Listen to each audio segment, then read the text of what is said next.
Hi friends, எல்லோரும் எப்படி இருக்கீங்க? நான் இன்றைக்கி பஹ்ரைன் லைஃப் எப்படி இருக்குன்னு சொல்கிறதுக்கு தான் நான் போஸ்ட் பண்ணியிருக்கேன். இங்கே வந்து பார்த்திங்கன்னா லைஃப் ரொம்ப கம்ஃபர்டபுளாக இருக்கும். எந்த விதமான ப்ராப்ளமும் கிடையாது.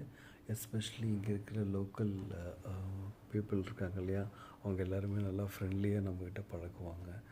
அப்புறம் நம்ம ஊரில் கிடைக்கிற எல்லா ஃபுட் ஐட்டம்ஸும் இங்கே கிடைக்கும். அதில் எந்த விதமான ப்ராப்ளமும் இல்லை. அதே மாதிரி ஃபர்ஸ்ட் குவாலிட்டி ஃபுட்ஸ் எல்லாமே கிடைக்கிது. நெக்ஸ்ட்டு வந்து பார்த்திங்கன்னா மெடிக்கல் ஃபெசிலிட்டிஸும் வந்து பார்த்திங்கன்னா நல்லாயிருக்கும். இன்னும் அதை தவிர்த்து நம்ம இண்டியன்ஸ் நிறைய பேர் இங்கே இருக்காங்க. அவங்களும் வந்து பார்த்திங்கன்னா எல்லோரும் நம்ம ஃப்ரெண்ட்ஸ் மாதிரி, பிரதர்ஸ் அண்ட் சிஸ்டர்ஸ் மாதிரி எல்லோரும் பழகுவாங்க இங்கே இருக்கிறவங்கெல்லாம். அதை தவிர்த்து அதர் நேஷ்னாலிட்டிஸும் வந்து பார்த்திங்கன்னா இங்கே நிறைய பேர் இருக்காங்க. பாகிஸ்தானிஸ் இருக்காங்க, ஃபிலிப்பினோஸ் இருக்காங்க, எத்தியோப்பியன்ஸ், அந்த மாதிரி பங்களாதேஷிஸ், அந்த மாதிரி மல்டி நேஷ்னாலிட்டிஸ் இருக்காங்க. அவங்க கூடலாம் நம்ம வந்து இன்ட்ராக்ட் பண்ணுறதுக்கு நல்ல ஒரு சான்ஸ் இருக்குது. அதனால் எங்கள் லைஃப் வந்து பார்த்திங்கன்னா ரொம்ப நல்லா போயிட்டுருக்கு. பட் என்னென்னா சின்ன சின்ன இந்த இஷ்யூஸ், காஸ்ட் ஆஃப் லிவிங் வந்து இப்போது கொஞ்சம் சமீப காலமாக இன்க்ரீஸ் ஆகிட்டுருக்கு. அதனால் வந்து கொஞ்சம் நடுத்தர வர்க்கம் ஆளுகளுக்கெலாம் வந்து பார்த்திங்கன்னா சர்வைவ் ஆகிறதுக்கு ரொம்ப கஷ்டமாக இருக்குது. ஃபேமிலி வச்சு ரன் பண்ணுறதுக்கு அது அவங்களுக்கெலாம்.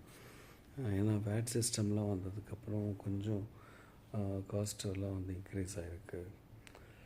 மற்றபடி வந்து பார்த்திங்கன்னா இங்கே இருக்கிற லைஃப் வந்து நல்லா கம்ஃபர்டபுளாக போயிட்டுருக்கு. பிஸ்னஸும் வந்து பார்த்திங்கன்னா நல்லாயிருக்கு. எந்த ஒரு இஷ்யூஸும் இல்லை. அப்போது நெக்ஸ்ட்டு வீடியோவில் வந்து பார்த்திங்கன்னா மறுபடியும் நான் உங்கள்கிட்ட வந்து சில விஷயங்கள் நான் ஷேர் பண்ணுறேன். ஏன்னா இங்கே என்னென்ன ஒர்க் பண்ணுறாங்க, அதே மாதிரி எந்த மாதிரியான சேலரிஸ்லாம் இங்கே வந்து கிடைக்குது, அவங்களாம் வந்து எப்படி லைஃப்பை ரன் பண்ணுறாங்க ஒவ்வொருத்தரும், அப்படிங்கிறத பற்றிலாம் நான் உங்களுக்கு நெக்ஸ்ட் வீடியோவில் நான் போஸ்ட் பண்ணுறேன். ஏன்னா இது எல்லாமே தெரிஞ்சுக்கணும். ஒவ்வொரு கண்ட்ரிலையும் இருக்கிற இண்டியன்ஸ் வந்து எப்படி இருப்பாங்கங்கிற நம்ம க்யூரியாசிட்டி எல்லாருக்கும் இருக்கும் இல்லையா? அது மாதிரி இங்கே பஹ்ரைன்லேயும் எப்படி இருக்காங்க அப்படிங்கிறது தெரிஞ்சுக்கிறதுக்கு சில பேர் க்யூரியஸாக இருப்பாங்க. அதனால் அதுக்கு தகுந்த மாதிரியான வீடியோஸ் நான் போடுறேன். நீங்கள் பார்த்துட்டு சஜஷன் சொல்லுங்கள். நான் ஆக்சுவலி இப்போ தான் ரீசெண்டாக இந்த மாதிரி பேசி ரெக்கார்ட் பண்ணி நான் போஸ்ட் பண்ணுறேன். அதனால் எனக்கு வந்து ப்ராப்பராக வேர்ட்ஸ்லாம் வந்து ப்ராப்பராக எனக்கு வர மாட்டேங்குது. நெக்ஸ்ட் வீடியோவில் வந்து நிறைய இம்ப்ரூவ் பண்ணிப்பேன். உங்களோட கமெண்ட்ஸ் அண்ட் சஜஷன்ஸ் வந்து சொன்னீங்கன்னா அதுக்கு தகுந்த மாதிரி நான் சேஞ்ச் பண்ணிப்பேன். ஓகே கைஸ், டேக் கேர், பாய்.